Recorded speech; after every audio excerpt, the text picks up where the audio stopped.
হাজার বছরও সাকিব আল হাসান আর একটা আসবে না। সাকিবের ব্যাটিং, সাকিবের এই সেই বেপরোয়া তার আচরণ, ওনার মতো বাংলাদেশে যে প্রতিবাদী ক্রিকেটার কেউ নেই, না সেকেন্ড কেউ হতে পারবে।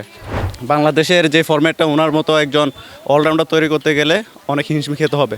আদৌ কি আগামী 100 বছরে সাকিব আল হাসানকে জন্ম হয় নাকি তা বলা যায় না। একটা কথাই আছে যে শিশুরা মায়ের কোলে এবং প্রাণীরা বন্যে, ঠিক তেমনিভাবে সাকিব আল হাসান কিন্তু মাঠের মধ্যে সুন্দর। সে মাঠের বাইরে যাই হোক না কেন, রাজনীতি করুক না কেন, কিন্তু মাঠের মধ্যে সাকিব আল হাসানের যে ওনার পরবর্তীতে কেউ হতে পারবে না। উনি যে বিষয়টা বলেছে যে বাংলাদেশে তিনি নিরাপত্তাহীনতায় ভুগছে, এই বিষয়ে আপনি কি বলবেন? যে একটা কথা বললামই যে সাকিব মাঠে সুন্দর, উনি রাজনীতি হোক, রাজনীতি এটা থাকতেই পারে, মানুষের পার্সোনালিটি থাকতেই পারে, বাট ওনার যে শেষ সুযোগ, উনি চাচ্ছে যে বাংলাদেশে সাউথ আফ্রিকার বিরুদ্ধে যে টেস্টের মাধ্যমে উনি বিদায় নিতে চাচ্ছেন। উনি বাংলাদেশকে অনেক কিছু দিয়েছেন এবং পুরো বিশ্বকে দিয়েছেন। ওনাকে আমরা সম্মানের সাথে যেন আমরা বিদায় দিতে পারি। আমরা বর্তমান যে প্রধান উপদেষ্টা আছে, ওনার কাছে আকুল আবেদন থাকবে যে উনি বিশ্বের অলরাউন্ডার, উনি আমাদের বাংলাদেশের একটা রত্ন, এরকম রত্ন আমরা হারিয়ে দিতে ওটা আর পাবো না। ওনাকে যেন একটা ভালোভাবে বিদায় নেওয়ার, অবসর নেওয়ার সুযোগ করে দেওয়া।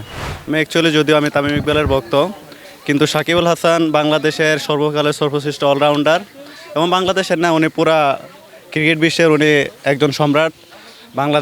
বাংলাদেশের জান সাকিব আল হাসান। উনি যখন দেশ থেকে টেস্ট এবং টি-20 থেকে বিদায় নিল, এটা দেশের জন্য অনেক একটা খারাপ সাইড। কেননা হাজার বছরও সাকিব আল হাসান আর একটা আসবে না, কিন্তু বাংলাদেশের যে ফরম্যাটটা, ওনার মতো একজন অলরাউন্ডার তৈরি করতে গেলে অনেক হিমশিম খেতে হবে। আদৌ কি আগামী 100 বছরে সাকিব আল হাসানকে জন্ম হয় নাকি তা বলা যায় না। আপনি বললেন যে প্রথমেই তামিমকে ভালোবাসেন, তবে সাকিবের আসলে খেলার জন্য আপনি আসলে ফ্যান তার। আসলে সাকিবের এই যে বর্তমান সময়ে তার যে বিদায় নেওয়াটা, বর্তমানে বাংলাদেশ ক্রিকেটে কতটুকু প্রভাব পড়বে বলে মনে করছেন? সাকিব আল হাসান উনি বলছিলেন যে যখন উনি যে ড্রাইভার থাকবে না, যখন প্যাসেঞ্জার সিটে বসে যাবেন, তখন তিনি বিদায় নেবেন। সেজন্য উনি যখন উনি নিয়েছেন, ওনার সিদ্ধান্ত, আমরা রেসপেক্ট করি, ওনার সিদ্ধান্তকে আমরা রেসপেক্ট জানাই, বাট এটা বাংলাদেশের ক্রিকেটের জন্য অনেক বড় একটা প্রভাব ফেলবে। সাকিবের ব্যতিক্রম কাউকে আপনি দেখেছেন বা আছে কিনা বাংলাদেশে বর্তমান সাকিবের ব্যতিক্রম কেউ নেই।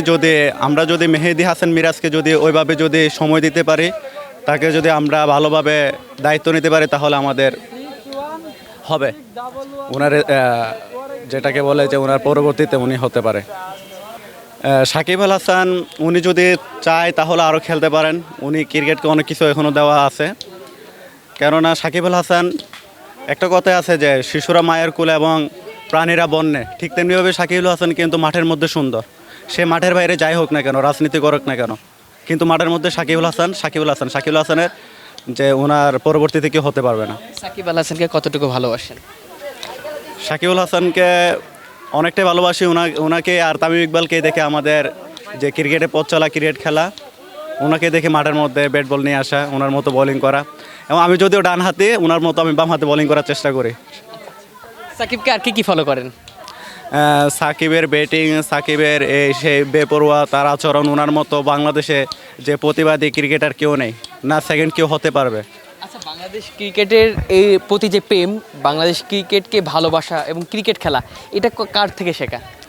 এটা আমি তামিম ইকবালকে দেখে শেখা, কিন্তু যে একটা সাহসী, বেপরোয়া সাহস অথবা বোলিং, ব্যাটিং সব দিক দিয়ে সাকিবকে দেখে। সাকিব আগে নাকি তামিম? যদি মনের দিক দিয়ে বলতে যাই তাহলে তামিম ইকবাল আগে, বাট সাকিব, দুজনে বরাবর, কেউ কারো থেকে কম না। এই যে সাকিবের বিদায় নেওয়াটা আপনি কি মেনে নিতে পারছেন? ভক্ত হিসেবে তো পারতেছি না, বাট মেনে নিতে হবে, কারণ ওনার ডিসিশনকে আমাদেরকে রেসপেক্ট জানাতে হবে।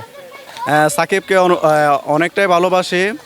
ওনাকে দেখে ক্রিকেটের পথ চলা অথবা ক্রিকেট খেলা ছোটোকাল থেকে দেখা, বাট উনি আবারও যদি ফিরে আসেন, তাহলে আমরা অনেক আনন্দিত হব, ওনার ভক্তরা। উনি যে বিষয়টা বলেছে যে বাংলাদেশে তিনি নিরাপত্তাহীনতায় ভুগছে, এই বিষয়ে আপনি কি বলবেন?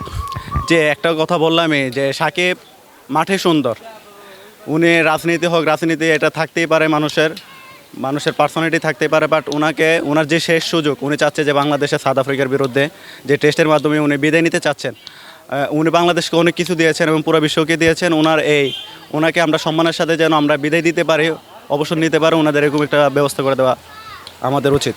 না, সাকিবের ফলোয়ার কমবে না। যারা সাকিব ভক্ত তারা সাকিব ভক্তই থাকবে, যারা সাকিবের সুসময় ছিল তারা দুঃসময় থাকবে। সাকিব তো সাকিবে, বাট ওনারা যে একটা একটা দণ্ড জড়িয়েছে, এটা হলো তামিম এবং সাকিবের মধ্যে। কিন্তু তারা দিন শেষে তারাই ঠিক আছে, কিন্তু তাদের ফ্যান ফলোয়াররাই যত কর্ম করতেছে। আপনারা সাকিবকে যদি বলি যে সাকিব দেশে মাটিতে এসে আবার যদি খেলে, আপনারা নিরাপত্তা নিশ্চিত করবেন কিনা? হ্যাঁ, আমরা বর্তমান যে প্রধান উপদেষ্টা আছে ওনার কাছে আকুল আবেদন থাকবে যে ওনাকে, যেন উনি বিশ্বের অলরাউন্ডার, উনি আমাদের বাংলাদেশের একটা রত্ন, এরকম রত্ন আমরা হারিয়ে দিতে ওটা আর পাবো না। ওনাকে যেন একটা ভালোভাবে বিদায় নেওয়ার, অবসর নেওয়ার সুযোগ করে দেওয়া।